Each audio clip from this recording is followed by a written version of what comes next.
call upon His Excellency Vladimir Zelensky, the President of Ukraine, to deliver his speech. You have the floor, sir. I hope that most of us are here for the sake of peace and justice. Dear participants of the summit, today is the 450th day of the full-scale war waged against us by Russian invaders. We do not have missiles as our enemy has. We have less air power. We do not possess numerous killer drones that Iran supplies to Russia. We do not have that much artillery, but we do stay strong because we do have truth on our side. Moreover, we are pushing the occupiers out of our land.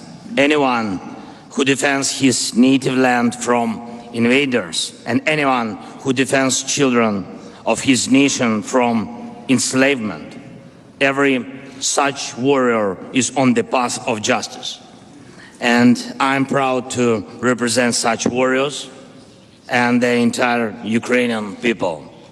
Ukrainians has never chosen the war. Our troops didn't go to other lands.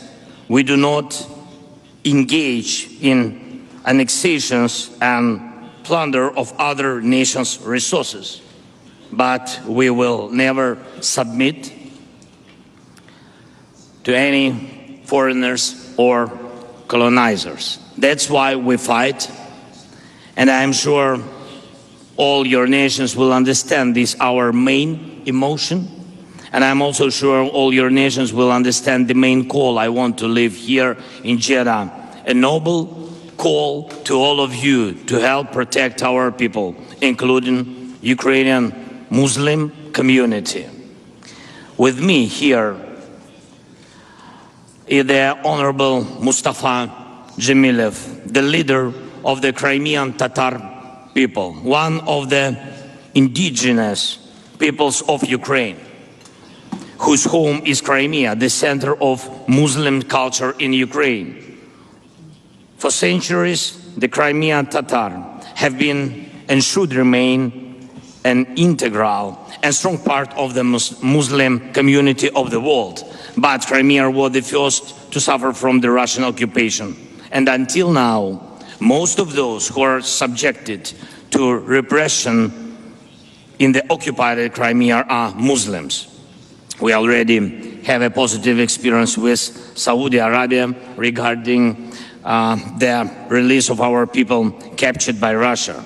We can expand this experience. And even if there are people here at the summit who have a different view on the war on our land, calling it a conflict, I'm sure that we can all be united in saving people from the cages of Russian prisons.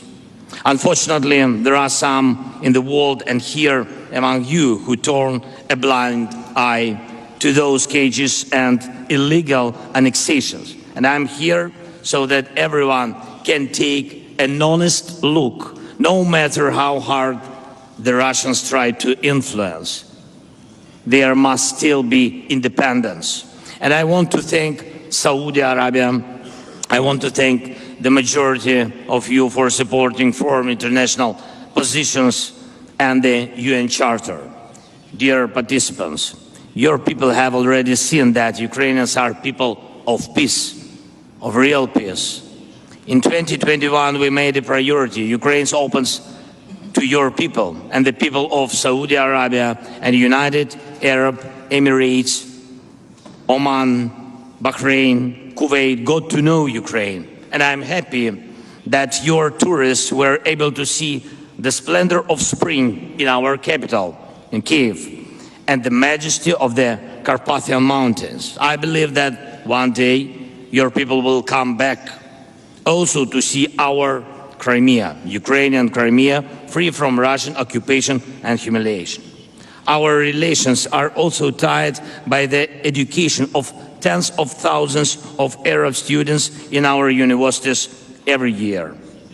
And it really is an honor for us that children from Morocco, Egypt, Jordan, Iraq, Lebanon, Algeria, Libya, and Tunisia went to Ukraine for education. With you, we fulfilled one of the most honorable tasks in the world, food security.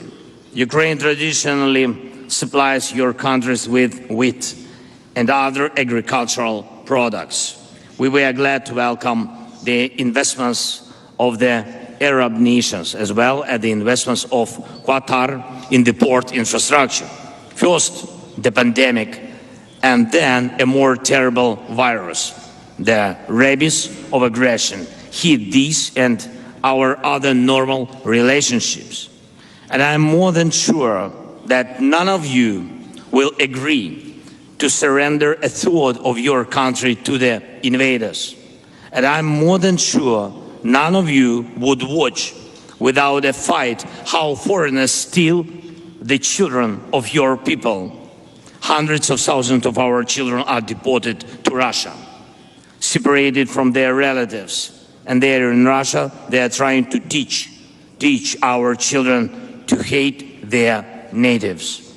And I'm more than sure that none of you would admit the military occupation of a nuclear plant to use it to blackmail the world with nuke disaster.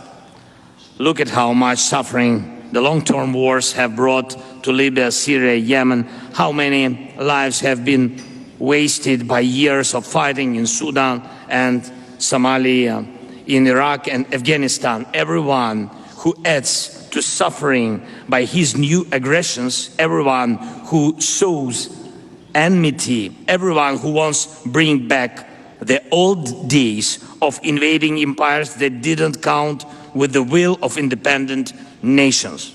Every aggressor goes against the world and will be cursed by the people.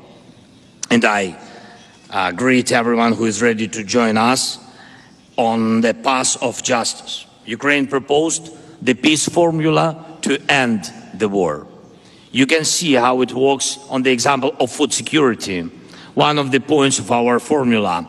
Even when the war is thrown into our home, we do everything so that the homes of other peoples also survive.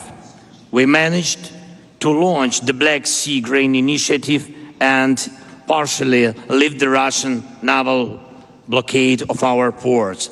This stabilized food markets and helped many, including the nations of the Arab League. The implementation of another point of our peace formula will also help many, the return home of all captives and deportees. Each of the honorable delegations was given a document in your language with 10 points of the peace formula. Please, you can choose the point to help that you consider appropriate, and I will be grateful to each of you who will choose exactly the direction of rescuing people held in Russian captivity. So I invite all of you who respect peace to join the implementation of the peace formula and thus to reduce enmity and wars, suffering and evil. Russia is weak. We beat it even when it has more weapons in their hands. Its aggressiveness doesn't come from strength, but from the understanding that the time of empires has passed. That's because the time of free independent nations will never end, and Ukraine proves it. I wish you peace. I invite you to cooperate directly with our country without any intermediaries, and may our and your strengths act in a coordinated manner for the peace and good of people of all nations. And please listen to the Crimean Tatar people, listen to the Muslims of Ukraine.